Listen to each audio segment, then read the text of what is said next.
오늘 하나님이 우리에게 주시는 말씀 저와 여러분이 한 절씩 교독하겠습니다. 마가복음 9장 35절 37절 말씀입니다. 예수께서 앉으신 다음에 12 제자를 불러놓고 그들에게 말씀하셨다. 누구든지 첫째가 되고자 하면 그는 모든 사람의 꼴찌가 되어서 모든 사람을 섬겨야 한다. 그리고 어린이 하나를 데려다가 그들 가운데 세우신 다음에 그를 껴안아 주시고 그들에게 말씀하셨다. 같이 읽겠습니다. 누구든지 내 이름으로 이런 어린이들 가운데 하나를 영접하면 그는 나를 영접하는 것이요, 누구든지 나를 영접하는 사람은 나를 영접하는 것보다 나를 보내신 분을 영접하는 것이다. 아멘. 자리에 앉으시기 바랍니다. 여러분은 어른스럽다는 이야기를 듣는 게 좋습니까? 어린아이 같다라는 이야기를 듣는 게 좋습니까? 때에 따라 달라요. 예, 때를 잘 분별해야 되겠죠. 그래도 보통은 참 어른스럽다, 뭐 이런 이야기를 더 선호하죠. 야, 왜 얘 같아? 왜 이렇게 유치해? 뭐 이러면 좀 기분이 안 좋지 않습니까? 우리 리처드 포스터, 기도라는 책을 쓴 리처드 포스터가 쓴 그리스도인들이 조심해야 될 세 가지 유혹, 돈, 섹스, 권력이라는 제목의 책이 있습니다. 그 책에 보면 우리가 그리스도인의 제자로서 신앙생활을 할 때 진짜 조심해야 될 세 가지가 있다. 이것의 유혹이 강력해서 잘못하면 우리가 이 부분에서 죄를 짓고 하나님과 멀어질 수 있으니까 이 세 가지를 조심해야 된다. 그런데 이 중에서 돈, 그치, 돈 유혹이 세잖아요. 예수님도 하나님과 돈을 겸하여 섬길 수 없다. 이 성적인 것, 이거 막 우리가 얼마나 유혹적으로 넘어가기 쉽습니까? 그런데 권력, 이건 좀 다가오지 않는 감이 있죠. 내가 정치인도 아닌데, 내가 대통령 선거 나갈 것도 아닌데 내가 권력의 유혹에 넘어갈 일이 있을까?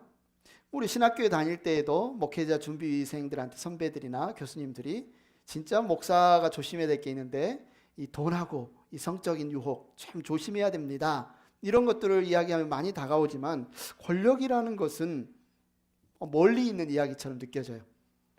뉴스를 보면 정치인들이 막 국회에서 멱살을 잡고 싸우기도 하고, 아니면 서로 대통령이 되기 위해 서로를 험담하기도 하고, 이런 권력 투쟁을 보면 어떤 딴 나라 사람들의 이야기처럼 우리에게 다가올 때가 있습니다. 정말 그럴까요? 우리 이야기가 아니고 우리는 이 유혹과 상관없을까요? 여러분, 지난 한 주 땡스기빙 주간이어서 여러분이 아주 해피하게 행복하게 지내셨는지 모르겠는데 부부싸움 없으셨나요? 아니면 자녀들과 좀 말다툼 없으셨나요? 예. 잘 알고 보면 이 부부싸움이나 자녀들과의 갈등의 이유도 사실 이 권력 다툼인 경우가 많아요. 내 말이 맞냐? 네 말이 맞냐? 내가 하라고 했는 대로 해야지, 왜 이렇게 해서 일을 망쳤어? 이런 것들이 바로 어쩌면 우리 안에 있는 권력에 대한 유혹입니다. 우리 시온이랑 혜원이랑 되게 친한 자매인데 이번 한 주간 서로 막 티덕티덕 하더라고요. 투닥투닥해요. 그런데 애들이 만약에 부모의 말을 안 들으면 기분이 안 좋아요. 부모로서. 왜 그래요? 내가 부모인데, 내가 아빠인데, 내가 엄마인데 말을 들어야지. 어쩌면 이 부분들의 배경에도 내가 부모인데 내가 아빠인데 라는 데에도 이 권력을 향한 유혹이 있는 것 같습니다. 내가 더 옳고 내가 더 높은 자리에서 내가 시키는 대로 해야 돼, 이런 마음이 깔려 있을 때 우리의 모든 인간관계에서 갈등이 생길 수밖에 없는데, 이것이 과연 정치에서만 있는 문제냐, 아니면 부부 사이, 부모 자녀 사이에서만 있는 문제냐? 비즈니스에도 일어날 수 있고 특별히 교회에서도 일어날 수 있습니다. 우리가 이제 목적이 이끄는 양육 성경 공부를 하면서 나에게 주신 5가지 쉐이프, 그죠? 나에게 주신 영적 은사가 무엇인가, 내게 하나님이 주신 마음이 무엇인가, 나의 능력이 무엇인가, 나의 개성이 무엇인가, 나의 경험이 무엇인가, 이 5가지를 통해서 하나님을 섬기기를 원하는데, 그런데 어떤 교회에서는 이제 임직 재직자를 이렇게 투표를 하잖아요. 투표를 해서 누군가 이 투표에서 떨어지면 우리는 이제 은사를 따라서 섬기자 했지만 어떤 데는 투표를 통해서 떨어지면 기분이 좋아요, 나빠요? 기분이 안 좋죠. 서운하죠. 아니, 우리 교회에서 나를 이런 떨어뜨리다니. 이 마음 가운데에도 어쩜 이 권력을 향한 유혹, 내가 더 높아지고자 하는 마음이 저나 여러분이나 누구에게나 이 마음들이 있다는 거죠. 그래서 한국 사람들이 특히 유교 사회에서 자란 한국 사람들 같은 경우는 열망이 있습니다. 예전 같은 경우는 과거에 급제해서 뭔가 집안을 일으키는 그런 인물이 되고 싶은 유혹이 있었고, 현대 사회에서는 좋은 대학에 가서 좋은 직장에 가거나 아니면 출세해서 성공해서 후대 계속 우리 조상이 이런 분이다. 어느 한국 사람이 우리 부모님이 누구 집에서 종살이했다, 뭐 이런 거 자랑한 사람 아무도 없어요. 그죠? 우리 조상이 그래도 영의정이었다, 좌의정이었다, 뭐 우리 집안이 뼈대 있는 집안이다, 이런 데에 대해서 한국 사람이 더 원하고 자랑하고 싶어 합니다. 여러분, 한국 사람들이 만나면 제일 먼저 소개할 때 꼭 물어보는 게 있어요. 뭘 물어보죠? 요즘 한국 젊은이들의 MBTI를 물어본다고 하는데, 보통 사람들이 뭘 물어봅니까? 빼놓지 않고 물어보는 게 이름? 이름 당연히 물어보는데 플러스 나이. 왜 그래요? 나이를 물어봐야 이제 서열이 정해지는 거죠. 아, 내가 형이네, 내가 동생이네, 내가 누나네, 언니네. 나이를 굉장히 중요하게 합니다. 뭐 이렇게 인간관계에서 나이 빼놓고 자기소개가 끝나는 경우가 없어요. 뭐 젊은 친구들 몇 학번이냐? 나 92학번이야. 뭐 빠른이야. 빠른 9이야. 뭐 늦은, 뭐 이런 것까지.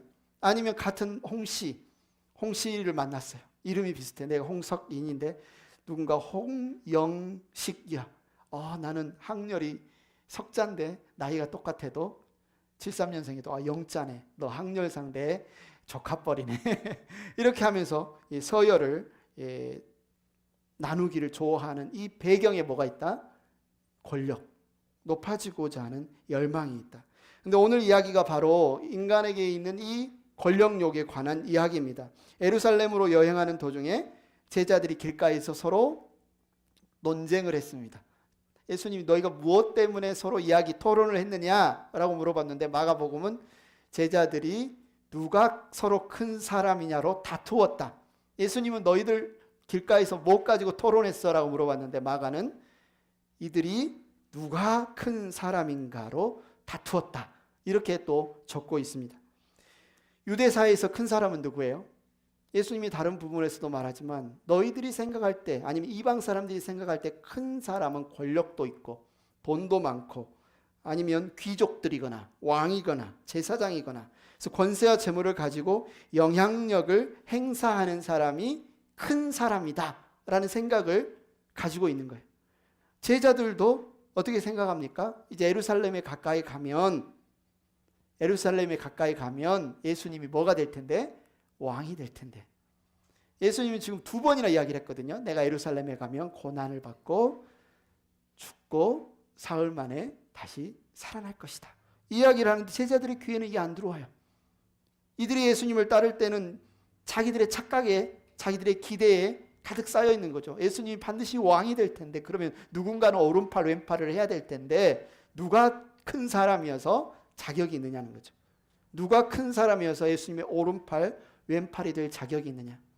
평상시 예수님이 12명 중에 3사람만 꼭 데리고 다닌 적이 있습니다. 야이로의 딸을 고치실 때도 베드로, 요한, 야고보만 데리고 갔고, 변화산에 올라가실 때도 베드로, 요한, 야고보만 데리고 갔습니다.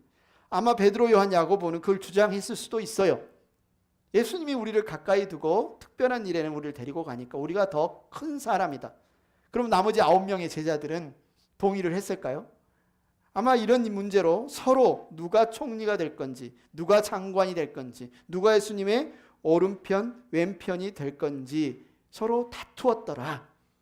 이 부분에 대해서 예수님이 제자들에게 이야기합니다. 오늘 본문 말씀이죠. 35절에 누구든지 첫째가 되고자 하면, 시작하는 말이 있습니다. 누구든지 뭐뭐 하면, 그죠? 35절에 누구든지 첫째가 되고자 하면 그는 모든 사람의 꼴찌가 되어서 모든 사람을 섬겨야 한다. 37절 37절은 또 어떻게 시작해요? 누구든지 내 이름으로 이런 어린이들 가운데 하나를 영접하면, 이 두 구절이 35절과 37절이 서로 병행 구절이죠. 누구든지 땡땡하면, 누구든지 뭐뭐하면. 35절에서는 누구든지 첫째가 되고자 하면, 한마디로 누구든지 큰 사람이 되고자 하면, 하나님 나라에서 누구든지 높아지고자 하면, 누구든지 위대해지고자 하면, 뭐 이런 말이죠. 그 사람은 뭐가 돼야 된대요? 모든 사람의 꼴찌가 되어서 모든 사람을 섬겨야 한다. 그 사람이 하나님 나라에서는 첫째다. 큰 사람이다. 이 말을 하고 또 37절에서 누구든지 내 이름으로 이런 어린이들 가운데 하나를 영접하면, 그는 나를 영접하는 것이요. 누구든지 나를 영접하면, 나를 영접하는 것보다 나를 보내신 하나님을 영접하는 것이다.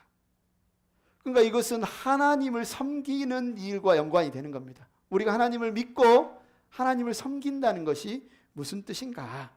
그래서 오늘 35절, 37절은 우리가 크리스찬이잖아요. 그리스도인이잖아요. 35절은 그리스도인인 누구인가?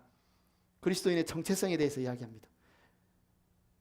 당신 크리스찬이세요? 예, 나 교회 다니니까요.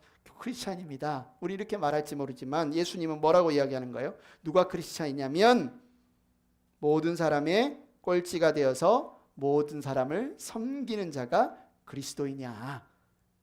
누가 그리스도인이냐? 누가 신자냐? 누가 성도냐? 누가 하나님 나라의 백성이냐? 모든 사람의 꼴찌가 되어서 모든 사람을 섬기는 사람이 그리스도이냐. 이렇게 이야기했다면 37절은 그러면 누구를 섬겨야 되는데요? 모든 사람을 섬겨야 된다고 했는데 그러면 그리스도인이 섬겨야 될 사람이 누굽니까? 이야기했을 때 37절은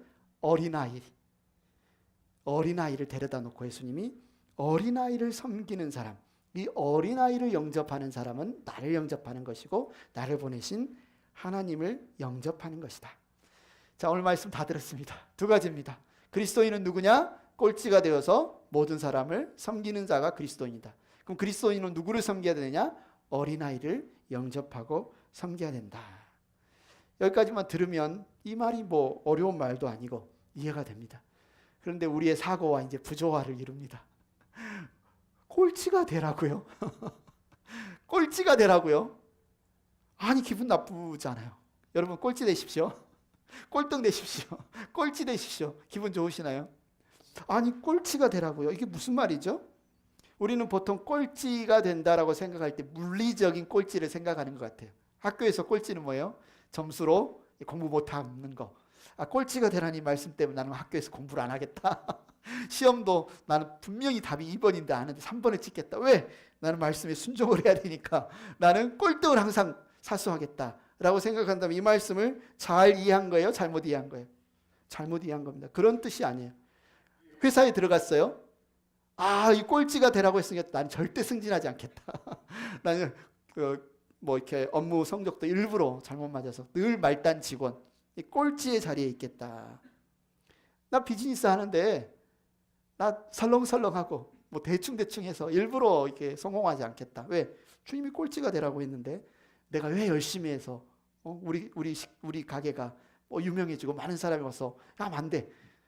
매상 좋은 가게로 1등하면 안 돼. 왜? 주님이 꼴찌하라고 했으니까. 그런 뜻이 아니라는 겁니다. 여기서 꼴찌가 되어야 한다는 것은 그런 뜻이 아니라는 겁니다. 그래서 우리가 열심히 공부를 해서 우등생이 된다, 좋은 성적을 받는다, 이거 이 하나님의 말씀에, 예수님의 말씀에 거역하는 뜻이 아닙니다. 우리가 열심히 회사에서 정말 열심히 일을 해서 승진을 하고 어떤 고위직에 올라간다, 이거 예수님의 말씀에 거역하는 것이 아닙니다. 그러면 여러분의 성실함과 책임을 다한 결과로 직장에서 직위가 올라가고 월급을 더 받고 학업이 성적이 올라가고 명예를 얻고 아니면 박사 학위를 받고, 그죠? 연구 실적 결과로 박사 학위를 받고, 이것은 나쁜 것도 아니고, 의대생이 열심히 공부를 하고 열심히 인턴을 하고 레지던트를 해서 정말 훌륭한 의사가 되고 이거는 결국 예수님의 이 말씀, 누구든지 첫째가 되고자 하면 모든 것에 꼴찌가 되어야 한다, 이 말씀에 위배되는 것이 아니에요. 그럼 우리가 좀 하나님, 제가 회사에서, 제가 다니는 회사에서 승진하고 싶습니다. 이런 소원을 갖는 것, 이것은 그럼 예수님의 꼴찌가 되라는 이 말과 위배되냐? 이것도 아니에요. 내가 공부 좀 열심히 해서 좋은 성적 거두고 싶습니다. 이 말씀과 위배되는 거 아니에요. 내가 하는 이 비즈니스에서 내가 정말 열심히 해서 이 우리 지역에서는 사람들에게 좀 좋은 소문이 나는 비즈니스 하고 싶습니다. 이것도 이 말씀에 위배가 되는 게 아니에요. 그러면 여기서 예수님이 말씀하는 이 꼴찌가 되어야 한다. 이게 그럼 도대체 무슨 뜻이냐? 무슨 뜻이냐? 이 질문을 우리가 던져봐야 되겠죠. 그래야 너희가 크리스찬이니? 너희가 그리스도인이니? 그럼 꼴찌가 되어서 모든 사람을 섬기는 사람이 되어야 해. 라는 예수님의 말씀을 우리는 이해할 수 있겠죠. 여기서 모든 사람을 섬기라고 했습니다. 모든 사람에는 누가 들어갈까요? 말 그대로 모든 사람이 들어갑니다.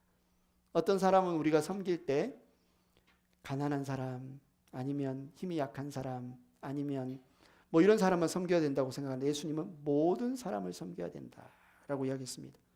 왜냐하면 이 세상에 예수님이 필요 없는 사람은 단 한 사람도 없기 때문에, 아무리 부자여도, 아무리 힘이 세도, 아무리 똑똑해도, 아무리 지위가 높아도 예수님이 함께 하시지 않으면 그 죄의 문제, 고통의 문제, 그 절망적인 문제를 회복할 사람이 아무도 없습니다.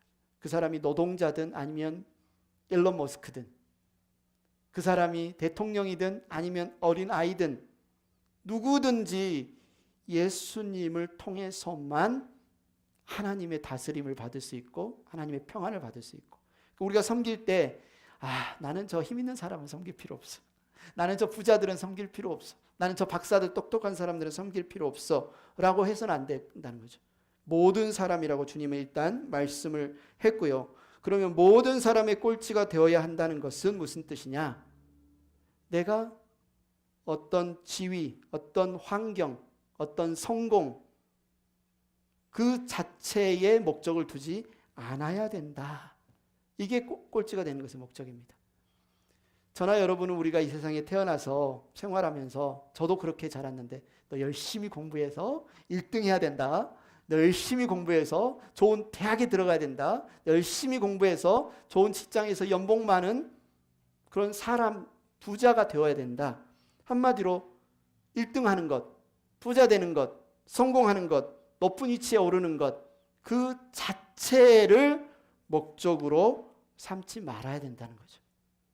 그것이 목적이 되어서는 안 된다. 이것이 꼴찌가 되는 겁니다. 우리가 될 수 있습니다. 돈이 많이 벌 수도 있습니다. 성공할 수도 있습니다. 1등을 할 수도 있습니다. 승진할 수도 있습니다. 그러나 그것이 목적이 되어서는 안 된다. 그것은 우리의 보다 수단이 되어야 됩니다. 그게 목적이 되면 어떻게 해요? 좀 거짓말하고, 나보다 조금 뛰어난 사람을 좀 이렇게 없애고, 그죠? 음모를 통해서 뭔가 나의 경쟁자를 처리하더라도 내 목적이 이기는 것이 그 자체가 목적이면 부정을 저지를 수밖에 없고, 그 사람을 미워할 수밖에 없고, 그 사람을 죽일 수밖에 없고, 넘어뜨릴 수밖에 없는 거예요. 절대로 그를 섬길 수가 없습니다. 그래서 여기에서 주님이 너희가 모든 사람의 꼴찌가 되라는 것은 한마디로 우리가 성실하게 살아가되 그 사람 자체 섬기는 것 자체가 목적이어야지 높은 위치에 오르는 것 자체가 목적이 돼서는 안 된다. 그러면 우리 크리스찬 중에서도 높은 위치에 오른 사람들이 꽤 있습니다. 성공한 사람들이 꽤 있습니다. 그럼 그거 어떻게 바라봐야 돼요? 우리의 목표가 아니라면 그것은 선물이라는 거예요. 우리가 성공하는 것은 하나님이 주신 선물입니다. 우리가 어떤 위치에 오르는 것은 하나님이 주시는 선물이에요. 반대로 나는 아무리 일해도 돈이 잘 안 벌리던데요. 나는 아무리 공부해도 1등을 해본 적이 없는데요. 나는 아무리 해도 반장 한번 해본 적이 없고 회장 한번 해본 적이 없고, 그렇더라도 그것도 하나님의 선물입니다. 내가 어떤 위치에 오르는 것, 지금 낮은 위치에 있는 것, 높은 위치에 있는 것, 이것은 하나님이 내게 필요한 상황에 내게 주신 선물이구나라는 사실을 알아야 되고, 이것은 선물로 받는 것이지 우리의 목적이 되어서는 안 된다. 우리가 이 세상에서 아무리 성실하게 법을 잘 지키고 열심히 한다고 해도 꼭 보상을 받는 게 아닙니다.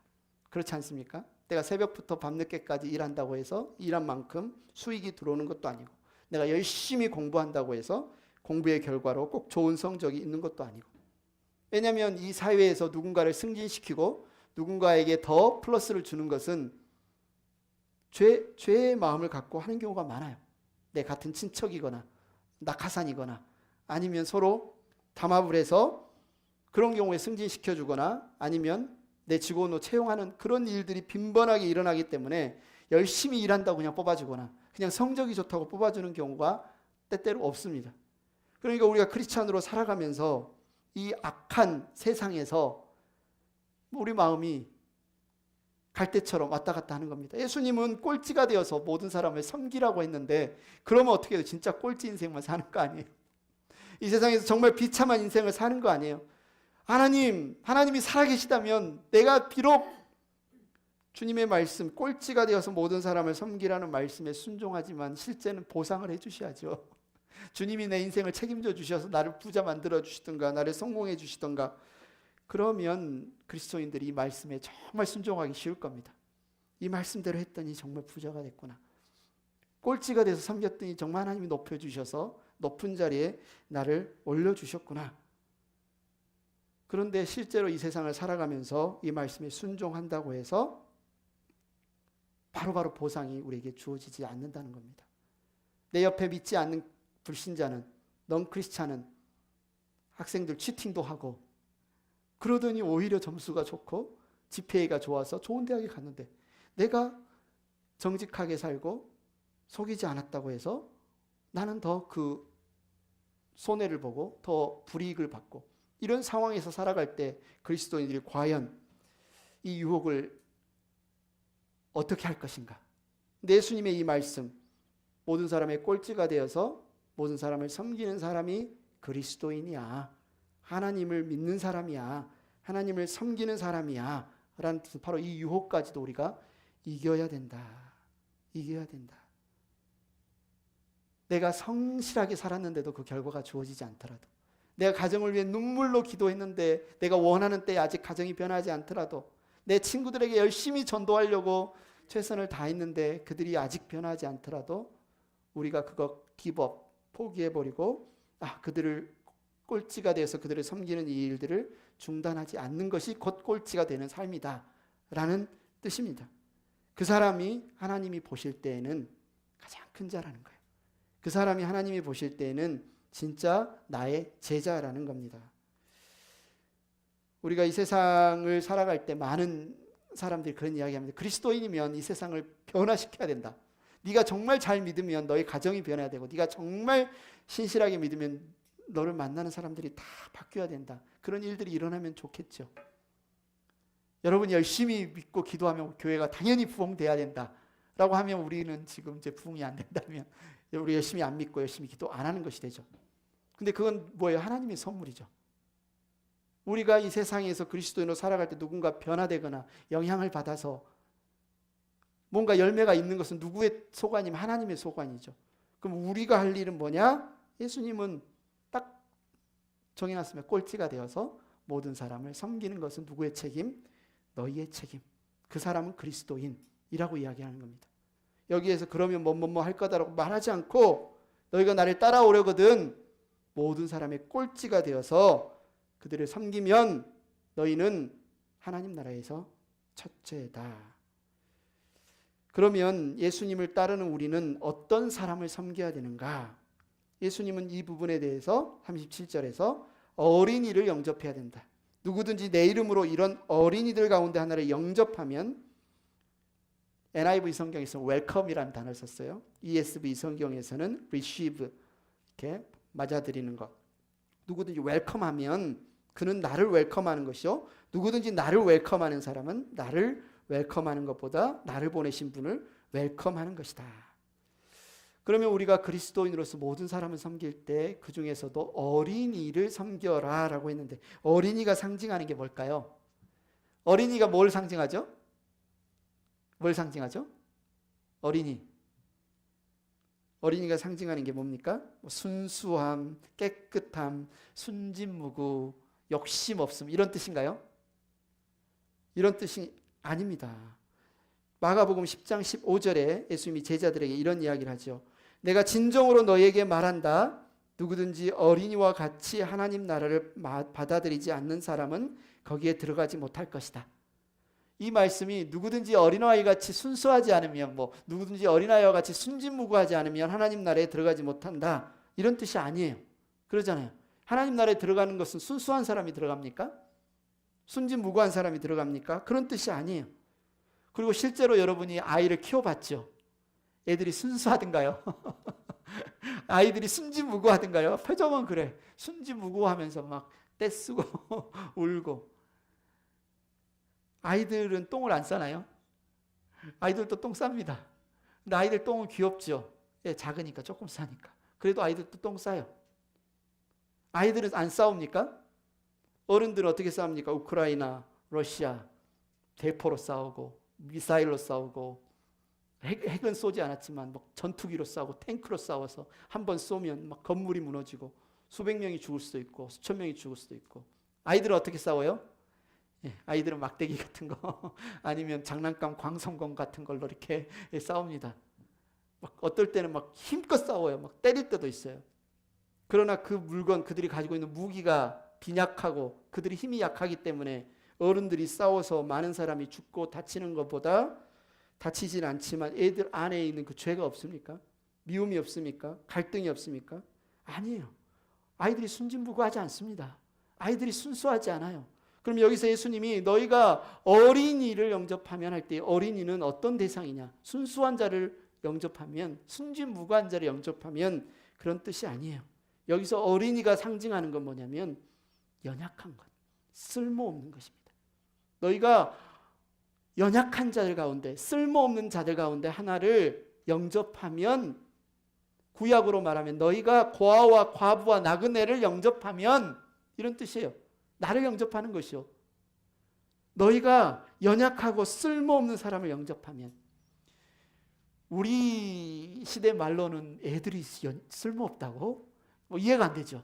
그러나 고대 근동, 팔레스타인, 로마 시대 애들은요, 카운트에도 안 들어갔습니다. 뭔가 집안에서 야, 우리 집에 좀 보탬이 돼 라고 하려면 둘 중에 하나는 할 수 있어야 돼요. 일단 첫 번째 뭐예요? 돈벌이가 돼야 돼. 가서 뭐 이렇게 노동력으로 일을 하든지 아니면 뭐 집안일을 하든지. 그래서 우리 집에 밥만 축내는 존재가 아니라 그래도 돈을 좀 벌어와 가지고 우리 집에 경제적으로 도움이 되는 존재여야 사람 대접을 받는데, 어린이는 그걸 못해요. 그냥 밥만 먹어, 똥만 싸. 그냥 옷 입혀달라고 울기만 해. 그러니까 어린이는 연약해요. 어쩌면 우리 가족 경제에 쓸모가 없어요. 아니면 두 번째, 싸움이라도 잘해야 돼. 우리 가족을 대표해서 전쟁이 일어나면 군사로 착출돼서 싸워야 돼.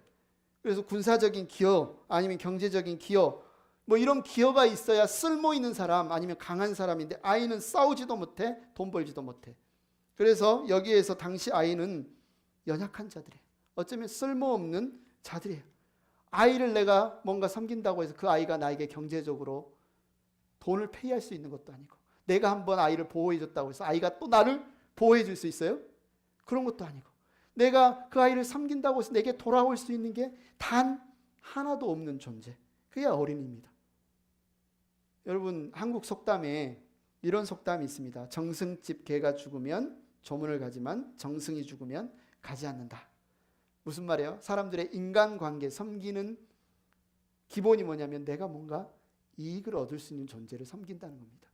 내가 나에게 도움이 되는 존재를 가서 섬기고 웰컴하고 말이라도 한번 걸고 뭐 이렇게 연말연소에 카드도 보내고 선물도 보내지, 나에게 도움이 안 된 존재는 아예 이 사람 뭐 힘 있는 사람이 죽어버렸어. 힘 있는 사람이 있을 때는 그 개마저도 이쁘고 잘했는데 그 사람이 죽으면 인사도 안 가는 거예요. 우리는 어떻습니까? 여러분은 어떻습니까? 여러분의 인간관계, 여러분 누구랑 친하고 싶으십니까? 여러분은 누구하고 친하고 계십니까? 한번 생각해 보십시오. 예수님은 여러분이 그리스도인이라면 누구를 섬겨야 된다? 어린이를 섬겨야 된다. 그것이 누구를 영접하는 것이다? 하나님을 웰컴하는 것이다. 여러분은 정말 하나님을 웰컴하는 삶인가요? 지난 한 주 여러분 하나님을 웰컴하는 삶이었습니까? 어린이를 웰컴했습니까? 아니면 정말 나에게 꼭 필요한 가족이라든지 내가 정말 도움이 될 만한 사람들만 웰컴을 하지는 않았습니까? 예수님은 지금 누가 큰 사람인가, 제자들이 누가 큰 사람인가를 놓고 다투는 제자들에게 그들의 잘못을 지적하는 동시에 누가 하나님 나라에서 큰 사람인가를 이렇게 이야기하는 거예요. 너희들이 지금 누가 큰 사람인가로 다투는데 그렇게 다툴 필요가 없다. 너희들 중에 진실로 큰 사람이 되고자 하거든 모든 사람의 꼴찌가 되어서 모든 사람을 섬겨야 한다. 그리고 꼴찌가 되어서 섬겨야 하는 사람은 세상의 기준으로 볼 때 큰 사람이 아니라 어린이어야 한다.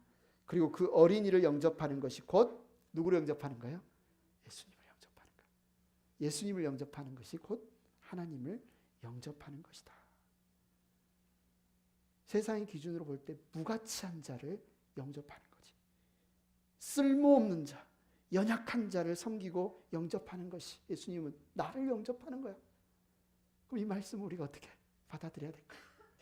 우리의 신앙생활, 우리의 사역, 우리의 삶에서 우리는 이 말씀을 어떻게 순종해야 될까요? 어린이를 영접하는 것이 나를 영접하는 것이고, 어린이를 섬기는 것이 나를 섬기는 것이고, 어린이를 섬기는 것이 온 우주의 창조자이고 통치자이고 주인이신 하나님을 영접하는 것이야 라고 예수님 말씀하시는데, 나는 그럼 어떻게 해야 될까? 한번 여러분 진지하게 생각해 보셔야 됩니다.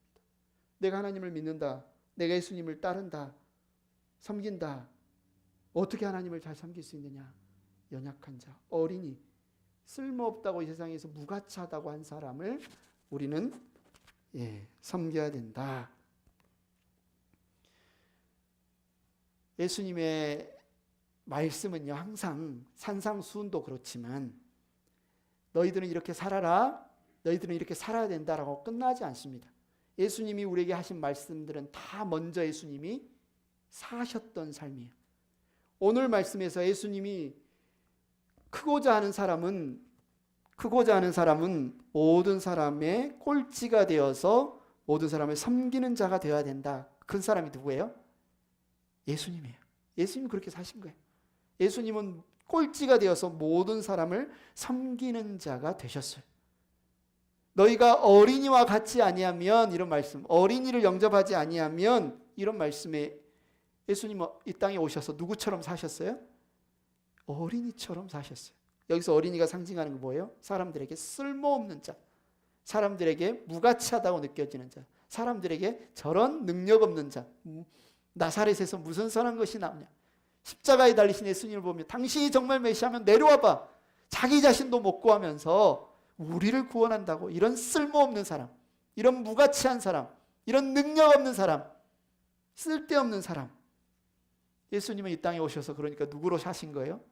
어린이처럼 사신 거예요. 사람들이 볼 때. 빌립보서 2장 6절부터 11절 말씀 우리가 한 목소리로 한번 읽어보겠습니다. 예수님이 어떻게 어린이처럼 사셨는지 한번 읽겠습니다. 시작. 그는 하나님의 모습을 지니셨으나 하나님과 동등함을 당연하게 생각하지 않으시고 오히려 자기를 비워서 종의 모습을 취하시고 사람과 같이 되셨습니다. 그는 사람의 모양으로 나타나셔서 자기를 낮추시고 죽기까지 순종하셨으니 곧 십자가에 죽기까지 하셨습니다.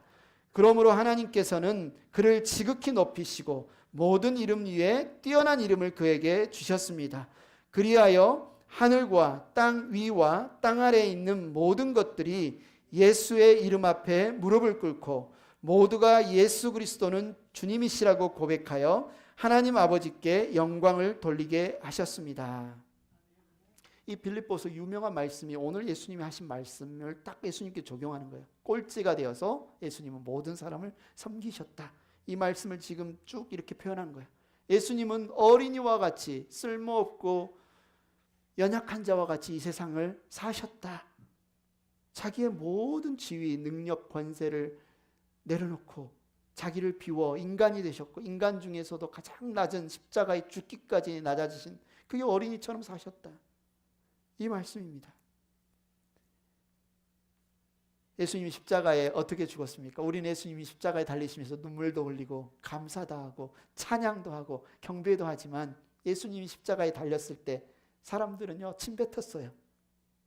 박수 쳤습니까? 우리를 위해 오신 주님, 우리를 위해 십자가에 지신 당신의 숭고한 희생 너무 감사합니다. 정말 장렬하게 죽으시는 주님의 십자가 너무 아름답습니다. 이렇게 칭찬했습니까? 고개 흔들면서요, 저주하면서요, 침 뱉으면서요, 저런 어리석은 자, 죽어 마땅한 자라고 욕 받으면서 예수님이 십자가에 죽었습니다. 예수님이 조금이라도 권력 있고 능력 있고 자기들한테 잘못하면 큰 심판을 내릴 분으로 알았다면 그렇게 십자가에 못 박았겠습니까? 조롱과 업신여김을 받고 버림받아 죽었습니다. 심지어 강도 바라바보다 이 사람을 살릴까요? 예수를 살릴까요? 바라바 예수를 살릴까요? 나사렛 사람 예수를 살릴까요? 했을 때 사람들이 누구를 선택했어요? 바라바를 살리고 저 나사렛 예수를 죽이라고 선택했어요. 폭동을 일으킨 이 바라바보다 업신여김을 받으신 분이 예수님입니다. 한마디로 예수님은 어린이로 죽으신 거예요. 쓸모없는 자, 쓸데없는 자, 무기력한 자. 이게 예수님이 우리를 섬기신 방식이에요. 나를 따라오려거든 꼴찌가 되어서 모든 사람을 섬겨야 된다. 그런데 그 모든 사람은 내가 뭔가 섬겨주면 나를 도와주고 나를 지켜주고 나에게 유익을 주는 그런 존재가 어린이야. 맨 똥만 싸고 맨 울기만 하고 나에게 귀찮게만 하고 나에게 전혀 도움이 되지 않는 그런 사람을 이라도 섬겨야 된다. 여러분, 우리가 올 한 해를 마무리하면서 또 우리가 내년 사역을 준비하면서 우리의 신앙생활이 어떠해야 할지 예수님의 이 말씀을 우리가 진지하게 한번 생각해 봤으면 좋겠습니다. 제자들은 누가 큰 자일까? 어떻게 신앙생활해야 우리에게 적용하다 보면 어떻게 신앙생활해야 우리의 영성이 참 뛰어난 믿음 좋은 신실한 크리스찬으로 우리가 살아갈 수 있을까라고 생각한다면 오늘 말씀 여러분 기억하셔야 됩니다. 누구든지 내 이름으로 이런 어린이들 가운데 하나를 영접하면 그는 나를 영접하는 것이요. 누구든지 나를 영접하는 사람은 나를 영접하는 것보다 나를 보내신 분을 영접하는 것이다. 여러분, 집에서 서로 높아지려고 내 말 좀 들으라고 서로 싸우지 마시고요. 나는 부모니까 아이 당연히 내 말이 옳다고 아이들 윽박지르지 마시고요. 여러분 볼 때 노숙자를 보든 아니면 다른 타 인종을 보든 아니면 어떻게든 국경을 넘어와서 미국에서 생활하려고 하는 불체자를 보든 업신여기지 마시고요. 대통령이나 정치인이나 부자는 정말 가까이 친하고 싶고 존귀한 자로 보이는데 뭔가 나에게 쓸모없고 범죄자처럼 보이면 가까이 하지 않고 싶은 무가치한 자로 이 세상에서 없어져야 할 쓸모없는 자로 여긴다면 우리는 지금 이 세상의 가치관, 삶의 방식을 따라 누가 크냐로 싸우는 제자들의 길에 서 있는 것이지 예수님을 따라 걷고 있는 것은 아닙니다. 예수님은 죄인 중에 죄인, 괴수 중에 괴수, 쓰레기 같은 우리를 위해 이 땅에 오셨고요. 우리를 위해 죽으셨고요. 우리를 버리지 않으셨고요. 가장 쓸모없고 무가치한 나를 위해 그 자리에 서셨다는 사실을 기억하시고 그분이 만드신 세상, 그분이 만드신 하나님 나라는 혈루증 여일도, 문둥병자도, 귀신 들린 자도 그 예수님 안에서 나음을 얻고 회복을 얻고 한 형제, 한 가족이 돼서 사랑받는 그 현장이 바로 예수님 만드신 삶이라는 것을 여러분 기억하셨으면 좋겠습니다. 그래서 여러분의 신앙이 그 사모하는 신앙이 됐으면 좋겠고 우리 행복한 교회가 나아가는 걸음이 그 걸음이 됐으면 좋겠습니다. 이 시간 우리가 함께 이 찬양을 일어서셔서 같이 찬양하시면 좋겠는데요. 우리 찬양팀도 앞으로 나오시고요. 나의 믿음 주께 있네. 십자가 능력이 내 영광 되었네. 이 십자가가 뭐예요? 꼴찌가 되는 영광이에요. 쓸모없고 무가치하고 냄새하고 나한테 도움 안 되는 자, 섬기는 자리에 서 있는 영광이에요. 예수님이 그 자리에 서 계시니까 저와 여러분도 그 자리에 설 수 있었으면 좋겠습니다.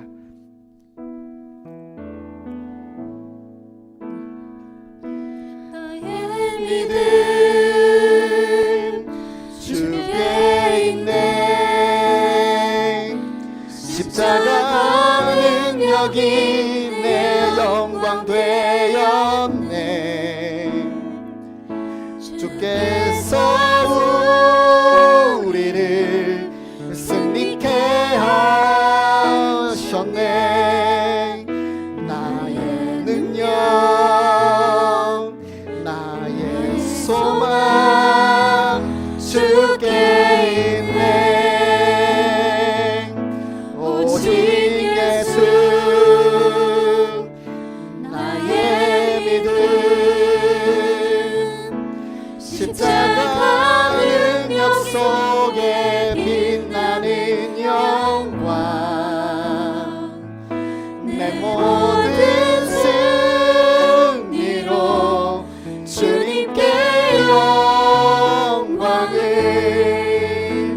나의 능력, 나의 소망 주께 있네. 이 시간에 한번 기도했으면 좋겠습니다. 이 시간 기도할 때 하나님, 정말 예수님의 이 말씀이 내 가운데 소중한 말씀으로 다가오기를 원합니다.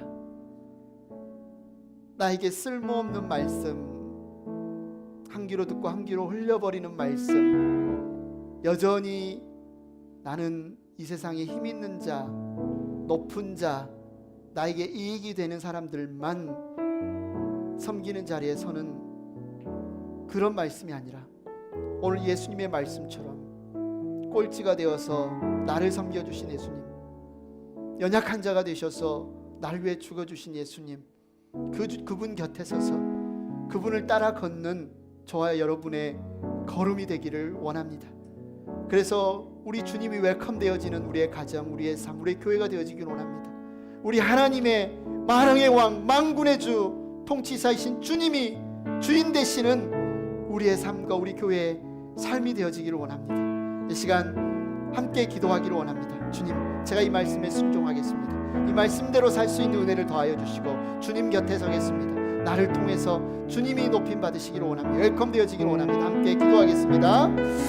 주님 아버지 감사합니다. 그렇습니다. 하나님, 이 세상은 연약한 자, 힘없는 자, 이익이 되지 않은 자, 아버지 그 자들을 짓누르고 억압하고 높은 자리에서 아버지 그들을 아버지 이용하고 아버지 그들을 내어버리지만 아버지 주님은 아버지 그런 자였던 우리를 버리지 않으시고 그런 자였던 우리를 외면하지 않으시고 아버지 정말 주님의 그 하나님 지위를 내려놓으시고 인간이 되시고 십자가에 지시기까지 아버지 꼴찌가 되셔서 우리를 섬겨주신 것을 감사합니다. 주님 곁에 서기를 원합니다. 아버지 어린이와 같이 무력한 자가 되어 조롱받으시며 쓸모없는 자 아버지 그런 아버지 외면을 받으시며 십자가에 죽으신 그 주님의 십자가가 우리의 영광이 되어지기를 원합니다. 우리의 기쁨이 되어지기를 원합니다. 우리가 우리의 십자가를 지고 아버지 우리가 우리를 부인하고 아버지 이 땅 가운데서 작은 예수가 되어서 예수 그리스도의 그 생명을 드러내는 통로가 되어서 살아갈 수 있는 우리의 삶이 되어질 수 있도록 우리 교회가 되어질 수 있도록 우리의 가정이 되어질 수 있도록 역사하여 주시옵소서. 주님이 우리를 다스려 주시옵소서.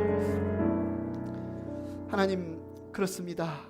이 어둡고 캄캄하고 잔인하고 폭력이 난무하는 이 시대 가운데 주님은 우리에게 그 하나님 나라의 생명을 누리는 방법을 알려주십니다.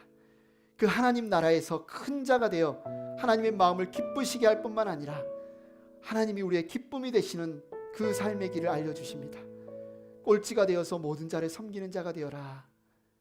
어린이와 같이 이 세상에 무가치하고 연약하다고 생각되는 자들을 섬기고 웰컴하고 너희가 웰컴 받은 것처럼 그렇게 주님을 웰컴하라고 말씀하여 주신 주님의 말씀이 우리 가운데 생명과 같이 다가오는 말씀이 되기를 원합니다. 이 시간 이 예물과 함께 하나님 우리의 가정이 주님이 통치하시고 다스리시는 그러한 가정 되기를 원하고 하나님 우리의 교회가 정말 높아지려고 누가 크냐고 싸우는 교회가 아니라 우리 주님의 말씀에 따라 순종함으로 서로 섬기고자 서로 낮아지고자 서로 정말 환대받고 웰컴받는 그런 교회의 사역 섬김 될 수 있도록 역사하여 주시옵소서. 하나님 찬양하며 경배합니다. 예수님의 이름으로 기도합니다. 아멘. 예수 그리스도의 은혜와 하나님 아버지의 사랑과 성령님의 감동, 감화, 교통하심이 모든 사람의 꼴찌가 되어서 어린이를 영접하며 살기를 원하는 행복한 교회 모든 형제 자매들과 이 시간 머리 숙여 기도하는 모든 이들 가운데 함께하기를 축원하옵나이다. 아멘.